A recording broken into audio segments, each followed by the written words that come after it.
Hey, shalom, shalom. God bless you. Grand rising. This is Nabiyah here to bring you intimate truth. It's the truth that you embrace that makes you free. I want you to get that. All right, listen. We're really enjoying our time, spending those moments with the Lord. Also, bringing in those extra tools and resources like devotionals, Letters from God by Ivan Tate. If you don't have your copy, look in the description. The links are right there. You can grab it on Amazon. So this one is called The Watchman's Trumpet. I'm a watchman. All right. So this is taken from Ezekiel chapter 33, verse 6. But if the watchman sees the sword coming and does not blow the trumpet, and the people are not warned, and the sword comes and takes any person from among them, he is taken away in his iniquity, but his blood I will require it at the watchman's hand. And when you see the word trumpet in the Bible, they mean a shofar, just in case you want to know. All right, so here's your letter from God. Do not be a people pleaser. Do not sell your soul for people's approval. Tell the truth in love is the only thing that can save people. Telling the truth in love is the only thing that can save people. You are responsible for the truth you know and for all truth that is available to you. Give it to people as medicine. Those who know the truth and hide it, change it, or withhold it will be accountable to me. You are given a gift of knowing the truth. Blow the watchman's trumpet. Never cheat a person from the truth. When you speak, I will be with you. I will fill your words with life and healing. I will give you wisdom that will leave people speechless. And your words will be like a lifesaver thrown to a drowning world. Save all you can with the truth. Blow the trumpet. Let it sound throughout the land. Let truth reign. Give people a chance to be free by introducing them to pure truth. This is good. So, I know you're probably going to say, but I've tried to tell people the truth and they don't want to hear it. You know what? Some people are like that. But you have to also remember that words are seeds. They may take a little bit of time, varying, depending on who is hearing it, depending on if their hearts are hardened. Please don't ever let your heart be hard. I remember years ago, I had to make 2 phone calls I did not want to make.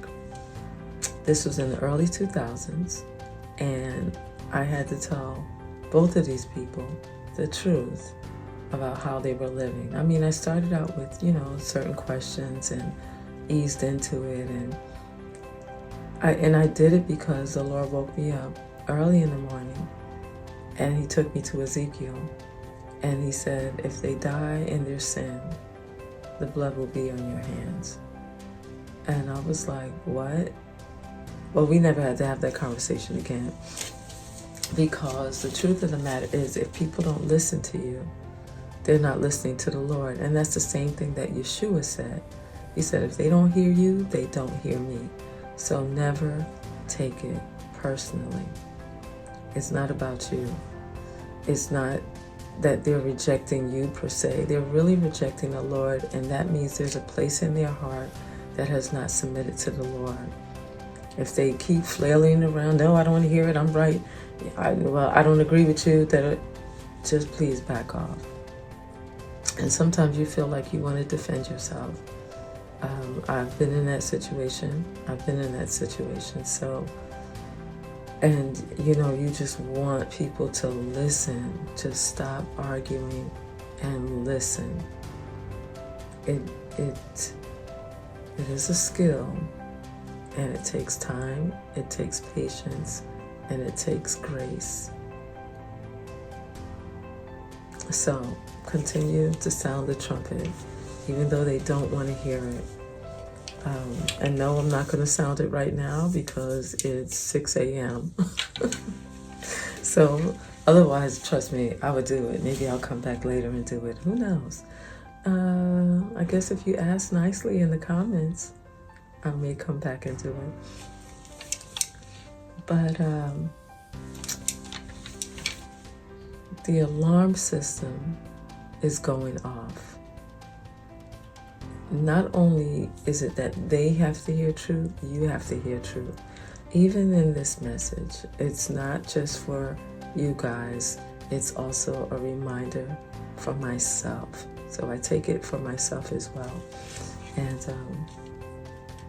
for a long time, the Lord had me to wear, well, I wasn't carrying this one, I was carrying my other one. And I had to wear it on a leather strap with the scripture. I designed it. It was stolen from me. The design was stolen, but that's a whole nother thing. Anyway, I had to walk around like that for a long time, just carrying it strapped to my back, not hidden in a shofar bag. And it was a display of the truth. And I would sound it in public, especially if I were asked. And I was asked by police officers. I was always asked by someone in authority, especially if it was in a grocery store. It was just crazy. I have been stopped and people have asked me to pray for them. So it's an evangelistic tool.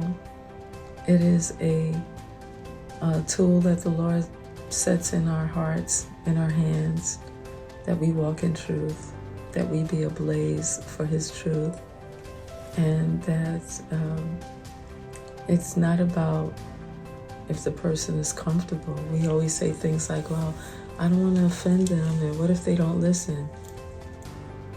If that's the case, why did Yeshua bother to come? He already knew that there were going to be people that didn't want to hear it, that did not want to accept it, that would absolutely refuse to believe it. But He didn't come for the ones that wouldn't believe it. He came for the ones that would, that they would believe and that they would receive. Because once upon a time, we didn't want to hear the truth. All right, so with that said, I'm going to run, and you have an amazing day on purpose. Shalom, shalom.